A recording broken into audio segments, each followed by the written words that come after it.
We give thanks with a grateful heart. Give thanks to the Leviticus 14. The Lord said to Moses, "These are the regulations for any diseased person at the time of their ceremonial cleansing. When they are brought to the priest is to go outside the camp and examine them. If they have been healed of their defiling skin disease, the priest shall order that to live clean birds and some cedar wood, scarlet yarn and hyssop be brought for the person to be cleansed. Then the priest shall order that one of the birds be killed over fresh water in a clay pot. He is then to take the live bird and dip it, together with the cedar wood, the scarlet yarn and the hyssop, into the blood of the bird that was killed over the fresh water. 7 times he shall sprinkle the one to be cleansed of the defiling disease, and then pronounce them clean. After that, he is to release the live bird in the open field. The person to be cleansed must wash their clothes, shave off all their hair and bathe with water. Then they will be ceremonially clean. After this they may come into the camp, but they must stay outside their tent for 7 days. On the 7th day they must shave off all their hair. They must shave their head, their beard, their eyebrows and the rest of their hair. They must wash their clothes and bathe themselves with water, and they will be clean. On the 8th day they must bring 2 male lambs and 1 ewe lamb a year old, each without defect, along with 3/10 of an ephah of the finest flour mixed with olive oil for a grain offering, and 1 log of oil. The priest who pronounces them clean shall present both the one to be cleansed and their offerings before the Lord at the entrance to the tent of meeting. Then the priest is to take 1 of the male lambs and offer it as a guilt offering, along with the log of oil. He shall wave them before the Lord as a wave offering. He is to slaughter the lamb in the sanctuary area where the sin offering and the burnt offering are slaughtered. Like the sin offering, the guilt offering belongs to the priest. It is most holy. The priest is to take some of the blood of the guilt offering and put it on the lobe of the right ear of the one to be cleansed, on the thumb of their right hand and on the big toe of their right foot. The priest shall then take some of the log of oil, pour it in the palm of his own left hand, dip his right forefinger into the oil in his palm, and with his finger sprinkle some of it before the Lord 7 times. The priest is to put some of the oil remaining in his palm on the lobe of the right ear of the one to be cleansed, on the thumb of their right hand and on the big toe of their right foot, on top of the blood of the guilt offering. The rest of the oil in his palm the priest shall put on the head of the one to be cleansed and make atonement for them before the Lord. Then the priest is to sacrifice the sin offering and make atonement for the one to be cleansed from their uncleanness. After that, the priest shall slaughter the burnt offering, and offer it on the altar, together with the grain offering, and make atonement for them. And they will be clean. If, however, they are poor and cannot afford these, they must take 1 male lamb as a guilt offering to be waved to make atonement for them, together with 1/10 of an ephah of the finest flour mixed with olive oil for a grain offering, a log of oil, and 2 doves or 2 young pigeons, such as they can afford, 1 for a sin offering and the other for a burnt offering. On the 8th day they must bring them for their cleansing to the priest at the entrance to the tent of meeting, before the Lord. The priest is to take the lamb for the guilt offering, together with the log of oil, and wave them before the Lord as a wave offering.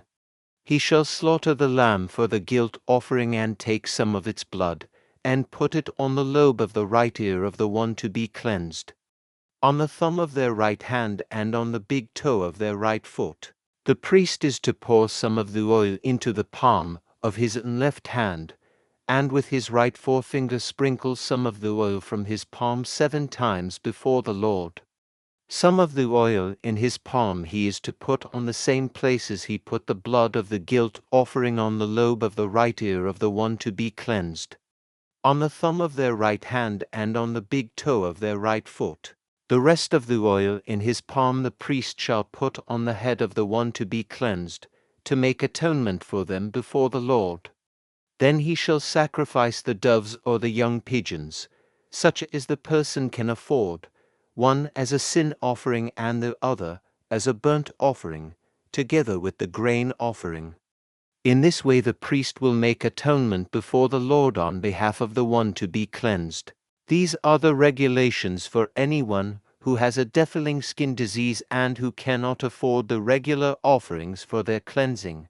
The Lord said to Moses and Aaron, "When you enter the land of Canaan, which I am giving you as your possession, and I put a spreading mold in a house in that land, the owner of the house must go and tell the priest, I have seen something that looks like a defiling mold in my house. The priest is to order the house to be emptied before he goes in to examine the mold, so that nothing in the house will be pronounced unclean. After this the priest is to go in and inspect the house. He is to examine the mold on the walls, and if it has greenish or reddish depressions that appear to be deeper than the surface of the wall, the priest shall go out the doorway of the house and close it up for 7 days. On the 7th day the priest shall return to inspect the house. If the mold has spread on the walls, he is to order that the contaminated stones be torn out and thrown into an unclean place outside the town. He must have all the inside walls of the house scraped and the material that is scraped off dumped into an unclean place outside the town.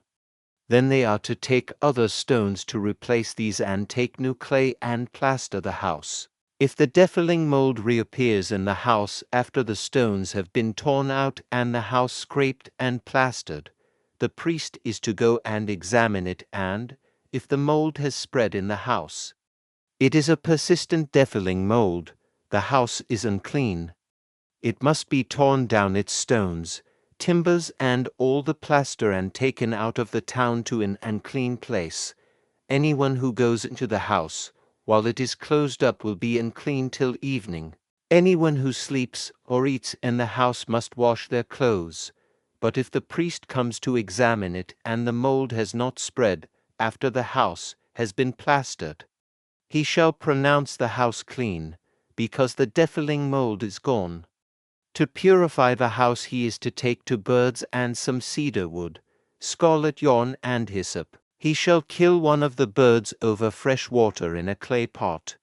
Then he is to take the cedar wood, the hyssop, the scarlet yarn and the live bird, dip them into the blood of the dead bird and the fresh water, and sprinkle the house 7 times. He shall purify the house with the bird's blood, the fresh water, the live bird, the cedar wood, the hyssop and the scarlet yarn.